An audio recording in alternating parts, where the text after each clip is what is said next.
Well, the rainy weather was not stopping folks from lacing up their skates. The ice skating rink at Bryant Park, pretty packed early today with people eager to soak up the holiday magic before the new year and all those decorations come down. Time for a first look at our weather with Audrey Puente.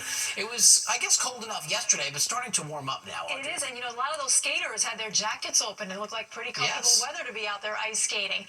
The rain wasn't sustained all day long. It came on and off, but we did get about a half an inch on average across the region, with the heaviest amounts happening south of the city across portions of New Jersey, like in Newark, coming in at almost 7/10 of an inch of rainfall. Right now, the rain has now shifted to the east in many spots. We're finding it centered mostly across Suffolk County in Long Island. So if we zoom on in, we'll see that we do have some rain, some steady rainfall right near the Twin Forks, just east of Riverhead here, heading towards Greenport, and still some lighter showers along the LIE in the southern state here as you head further into Nassau County. Now, across the Sound we go. It was raining earlier in places like right along the Fairfield County area around Merritt Parkway and 95, but now we're just finding some spotty showers around the county at this moment. Off to the Hudson Valley, we're dry here as well as into northern New Jersey, but in areas south of 78, north of 195, we're still finding a couple of spotty showers. So if you'll be driving at this late hour across the Garden State Parkway or the New York State Thruway, or excuse me, the New Jersey Turnpike, you may encounter some slick spots here. Not much rainfall elsewhere across the northeast. In fact, we still have cloud cover in place, but just some patchy drizzle being reported across the region. Temperatures are pretty mild. We're at 51 degrees at this late hour in Central Park. LaGuardia is checking in at 49. We're at 53 down in Atlantic City, where they do have a couple of showers right now. And as we go through the overnight hours, the clouds will remain. There's still a chance for a few more showers and some patchy drizzle. There'll also be some patchy fog, so that could slow you down overnight as well as early tomorrow morning. We're not out of the woods just yet. We're expecting more rain tomorrow. I'll have the details coming up. Richard? As long as it stays mild. Thanks, Audrey. Right. And they're off. No more. The sun has set on the oldest horse racing track in New Jersey. The Freehold Raceway welcomed fans, jockeys, and their horses for the final time today. And our Fox 5's Meredith Gorman took us to the last run. It was a sad day for horse racing lovers in Monmouth County, New Jersey. The end of an era, or multiple eras, as Saturday was the last day of races at Freehold Raceway after more than 150 years of harness racing, bringing up emotions for both those who work there and those who enjoy going. It's very, very sad. It's a place where it's not the fanciest place in the world, and it's not the most money they go for, but it's a place for young people to start. It's a place for older people to just keep racing and do what they love to do and keep their horses going that can't race at some of the bigger tracks. I found out about a month ago, and I was like, no way. And I guess they were trying to do some stuff to make it last, but it wasn't in the cards. Freehold, the nation's oldest harness racing track, announced this fall that they were closing due to smaller crowds and rising land values. And for many who came to the final race day, they've been coming here for decades, and this racetrack has been a part of their memories for a very long time. I started obviously as a young man. I've raced horses here. I've held so many charity events here and got to know so many horse people. And for a lot of local people, this is their life. They're not able to pick up and go somewhere else now. So it's bittersweet. It's great to see a crowd again, but to have a crowd because we're closing wasn't the most ideal thing. Plenty of people trying to place their last bets and enjoy their last time at the racetrack before it closes, despite the rain. A bittersweet day for those who love coming to this racetrack. Reporting from Freehold Raceway, I'm Meredith Gorman, Fox 5 News. That is a piece of history. Well, from the hardwood to the checkerboard, NBA star Wemby played another game while he was in the Big Apple this week, a game of chess. So where and why? Well, we'll tell you. And out with the old and in with the new, we'll visit with those saying good riddance to 2024 to usher in 2025. But first, a holiday message from our troops.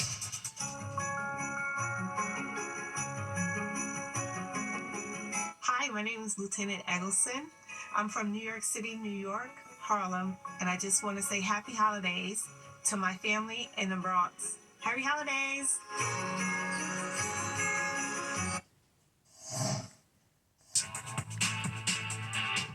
An NBA star picking up a game here in New York City at the delight of fans. But San Antonio Spurs star Victor Wembanyama wasn't on the hardwood this time. Instead, He was in Washington Square Park for a game of chess. Fox 5's Duarte Geraldino has the story.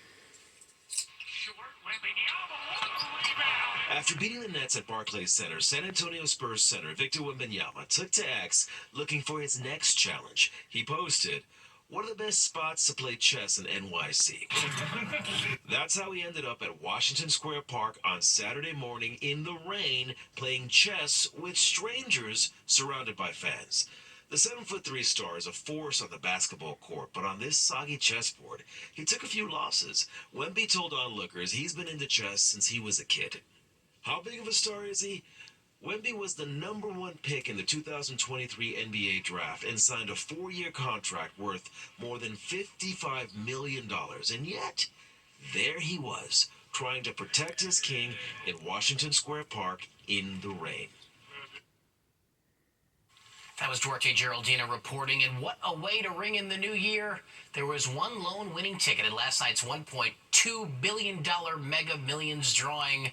It was sold in Cottonwood, California. No, it wasn't any of us here at Fox 5. So far, the identity of the winner or winners is not known. Mega Millions went 3 months with no one taking home the top prize. The cash payout for last night's drawing, almost $550 million. And with only 4 days until the new year, it's time to get rid of all that baggage from 2024. Dozens gathering in Times Square today for the 18th annual Good Riddance Day. They wrote down any unpleasant, frustrating, or forgettable memories and literally wiped them away. Those with their year-end grievances posting their bad memories online, and then they watched them disappear as they crawled across a giant screen in Times Square. And my good riddance was self-doubt and unorganized. Good riddance to all the negativity in my life, starting super positive in 2025, and yeah, that's what I hope to bring into the new year. And my good riddance is pretty much just to, build confidence, get away with self-doubt. You only limit yourself, and to get rid of one of my gauges. It's been there forever. And one person from Williamsburg today said good riddance to loud neighbors, a bad job, and bed bugs. Who wouldn't want to say good riddance to bed bugs? It's time for weather. Audrey, there was one year where I covered New Year's Eve in Times Square, and it rained.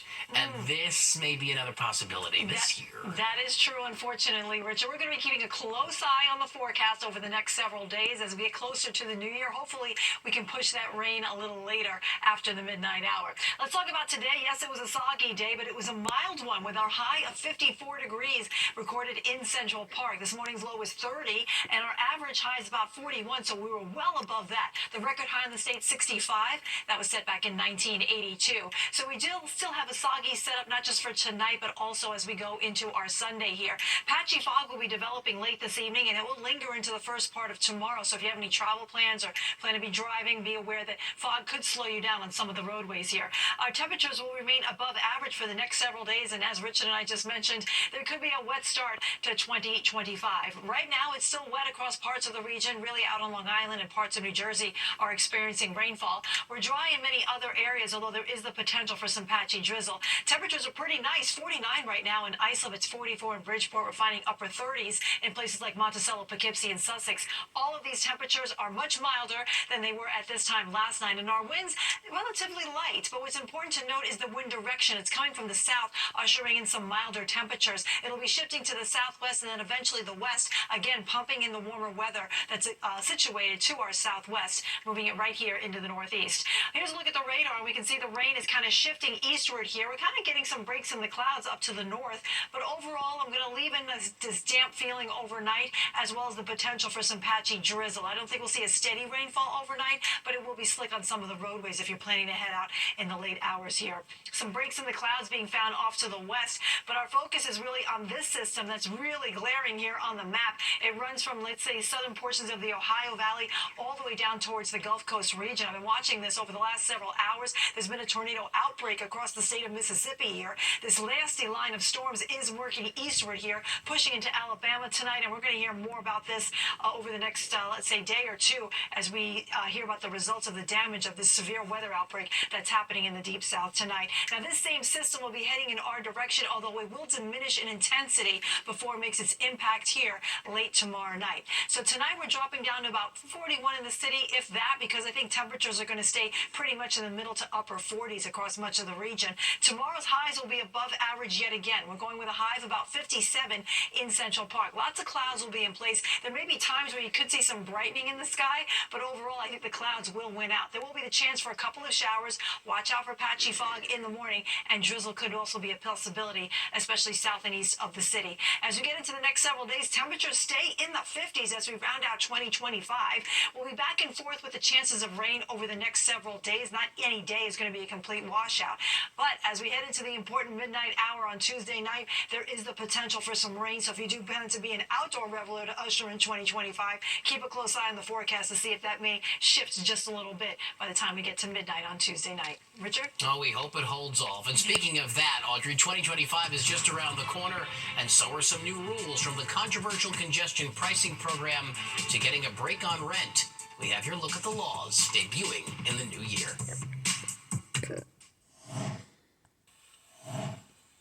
2025 is fast approaching, and many will be wondering what the new year will bring. Dozens of new laws are set to take effect, some of which could have big impacts on New Yorkers. Fox 5 Linda Schmidt has a look at the ones you need to know about. This 50-cent hourly increase, it works out to about 3%. Which Ted Rossman says is just keeping up with inflation. It's better than nothing, but it's difficult to make ends meet. Rossman is with Bankrate, a personal finance website. The minimum wage in the city, Long Island, and Westchester will increase by 50 cents to $16.50 an hour in the new year. In the rest of the state, the minimum wage also increases by 50 cents to $15.50 an hour. Rossman says a 50-cent increase may sound encouraging for workers, but raising the minimum wage can put a financial strain on employers. In California, there's now a $20 an hour minimum wage for fast food workers. And one of the immediate consequences was prices went up and employers were looking for ways to make do with less staff. Congestion pricing also kicks off in 2025. It is scheduled to go into effect January 5th. When that happens, hopefully we're going to see a major reduction in traffic. And it's also an important source of funding for improving our mass transit system. Congestion pricing is not the Hail Mary solution that Governor Hochul is making it out to be. A flat tax will always hurt those with less money more. While drivers traveling into the congestion zone will be paying an average of $9 a day, some people looking for apartments in the city will be saving money. We're seeing that it may save prospective tenants up to $5,000 when it comes to finding a new home. Brooklyn City Council member Chio Say sponsored a new law that prohibits landlords from passing the cost of broker fees onto prospective tenants. The new law takes effect in May. If the landlord hires the broker, the landlord pays the broker. This is a fee that's ranging from 15 to 30% of the annual rent. Prenatal care is also getting a boost. A new law taking effect January 1st provides 20 hours of paid time off to pregnant women for doctor's appointments. It's the first of its kind policy in the country. This means that they're not taking away from their personal leave, from their vacation time. And I think it's really important in order to encourage healthy pregnancies and make sure that people aren't skipping out on their appointments because they're afraid of losing their job. Linda Schmidt, Fox 5 News. Up next, Mayor Eric Adams sits down one-on-one with Fox 5. Health news now, and the CDC says the bird flu virus has mutated, making it more contagious. Bird flu reportedly changed inside a Louisiana patient who contracted the first severe case of the illness in the United States. Scientists say a genetic analysis suggests the virus can attach to cells in the human upper airway, but all of this doesn't mean we are closer to the virus being transmitted among people. Well, chances are you know someone who's battling the flu or some kind of bug this time of year. So we sent out Fox 5's Duarte Geraldino to find out how to maybe avoid getting sick. Health data confirms what you've probably already noticed. Respiratory illnesses are on the rise. According to the New York State Department of Health, as of December 14th, there have been more than 23,000 positive flu cases statewide. Flu hospitalizations are up 48%. Where I live in my building, there's a few people that are sick, a few people at work that got sick last week too. It's going around. In New York City, flu cases jumped 92% with more than 4,500 cases reported as of December 14th. And when it comes to RSV, more than 4,700 cases were reported during the same period. And doctors say the flu, RSV, they aren't the only concerns this season. Walking pneumonia, we're also worried, and we haven't really seen yet, but we're very worried about bird flu and the potential spread of that. Dr. Rabia De La Torre says there's a COVID connection here. Years of social isolation not only protected us from COVID-19, but also slowed the spread of the flu, RSV, whooping cough, and other illnesses. And as a result, we lost a lot of our herd immunity, and our bodies aren't primed against those the way that they were. And so if you don't see flu for, 4 years, and then all of a sudden you're exposed, you could potentially get very sick from it, whereas previously you might have had little mini exposures kind of priming your body. To reduce your risk of getting seriously ill this season, doctors recommend getting vaccinated, wearing masks in crowded spaces, getting enough sleep, and watching your diet. Hand hygiene is very important and very beneficial, especially for kids. It can be very hard to maintain, but avoid touching your eyes, your nose, your mouth, and even your food if you are exposed to really any sick contacts, and washing your hands before you do so. 48% up. Does that number surprise you with the flu? Yeah, 48%. I mean, people are not getting their flu shot, man. That's what it comes down to. So, you know what? If you're likely susceptible to it, or, you're a little concerned about your health, go get a flu shot and protect yourself. Duarte Geraldino, Fox 5 News. And take those vitamins. An unlikely visitor found inside a family's chimney, and it wasn't Santa Claus. How police were able to rescue this cat. And Audrey is here with the forecast. Hi, Audrey. Hi there, Richard. That was Duarte in the story before, of course. We have rain still in the forecast across the tri-state area tonight. It's going to be a damp evening, but it won't be a steady rainfall. We're not out of the woods just yet. I'll let you know, and we'll finally dry out when B10 o'clock news continues. 5. A Santa Claus moment for this cat in Wyoming. Yeah, it fell down a chimney the day after Christmas and got stuck. Some partygoers heard the feline scratching, and they called police, and after much coaxing, including trying to lure it out with some ham and cheese, the officers managed to grab him. The cat is safe and sound at a shelter, waiting for its owners to come back from vacation. Time for weather now. Audrey Georges, I really don't even know what to say about that. Wow, yeah. Well, fortunately, he's nice and dry when he's indoors because it is a little bit damp out there. And we are expecting dampness to continue as we go through the second half of our weekend, too. Let's talk about how mild it was today. Temperatures were well above average for this time of year.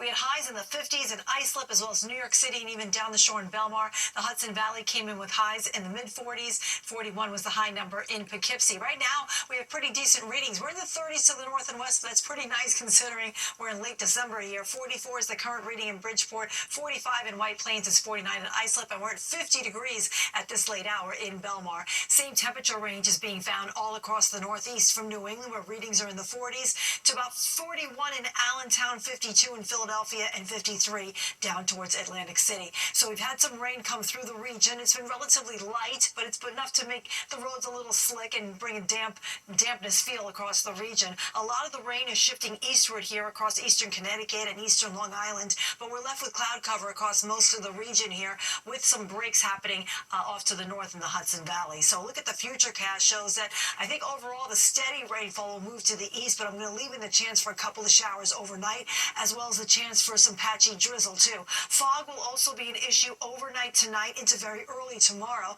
Here we are at about 7 a.m. and we can still see some scattered showers across the region here, and lots of clouds will remain even though the rain will come to an end by late morning. There will be the chance for some patchy drizzle, as I mentioned earlier. We may even see some brightening in the skies from time to time.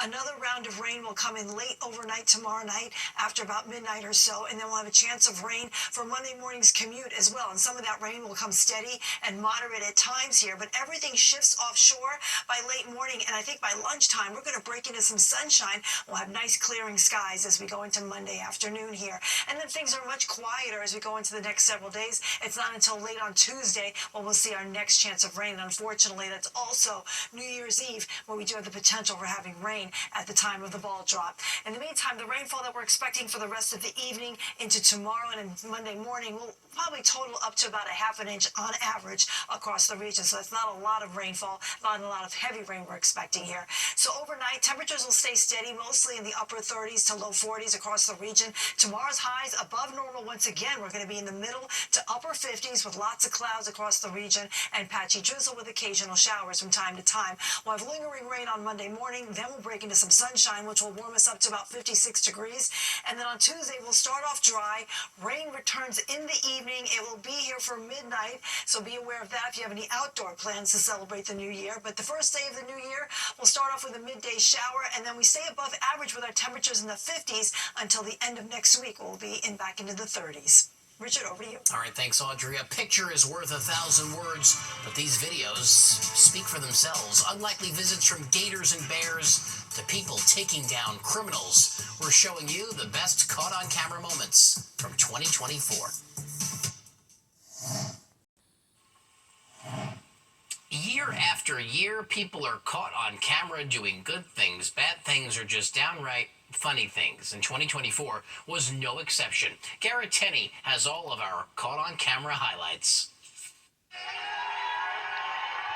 Defying gravity and defying expectations. 2024 brought us some head-turning moments, and cameras captured them all. Like this MMA fighter who faced his toughest opponent yet, an 8-foot alligator. You're under arrest. You gotta leave the grandmas alone. Florida gator knocked Florida man from the headlines when officers arrested him at the home of a 104-year-old woman. Are you nice? You're in my house. Bears made quick escapes after breaking into homes, cars, and schools. I'm gonna eat through my lunchbox. But this pair of thieves wasn't as lucky. They went to steal a car from a dealership only to have another vehicle they broke into get stuck and pin them inside. I'm pulling in right now at this second. This is a driver while license suspended, and he was just driving. And a Michigan man going viral after he video called into his court hearing for a suspended license while driving. But it later turned out he never had a license in the first place. Stop right there.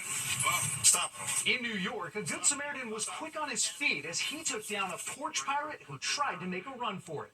A dramatic scene also playing out in Maine. Jurors chased down a handcuffed man after he bolted out of a courthouse. Oh, that's so close. It's on the ground, it's on the ground. Mother Nature was captured spitting funnel clouds, forming sinkholes, and lighting up waves along the coast. While a total solar eclipse stopped people across the country in their tracks. Looks like it's perfect close. A group of astronauts had an out-of-this-world achievement when they soared high above Earth during the first ever commercial spacewalk. While California firefighters took to new heights when they responded to a stranded kite surfer whose call for help was literally written in the sand. Are you ready to go skydiving again? That's true. This Massachusetts man may be 90 years old, but that didn't stop him from making a 6th skydive to celebrate his late wife on their anniversary. I told you I'd get honor roll. No way, you did it? And a New York deli owner rewarded a 12-year-old customer's hard work after he finally made honor roll. Here's a minute, go grab whatever you want. With artificial intelligence playing a bigger role online, events that appear to be caught on camera will need to be watched with a closer eye in the new year. In Chicago, I'm Garrett Tenney, Fox News. My favorite, Jen, is the guy who zoomed into his court appearance while driving without a license, but that's just my personal fun. Jennifer Williams is here now with the check of what's going on in sports. Well, it's a year that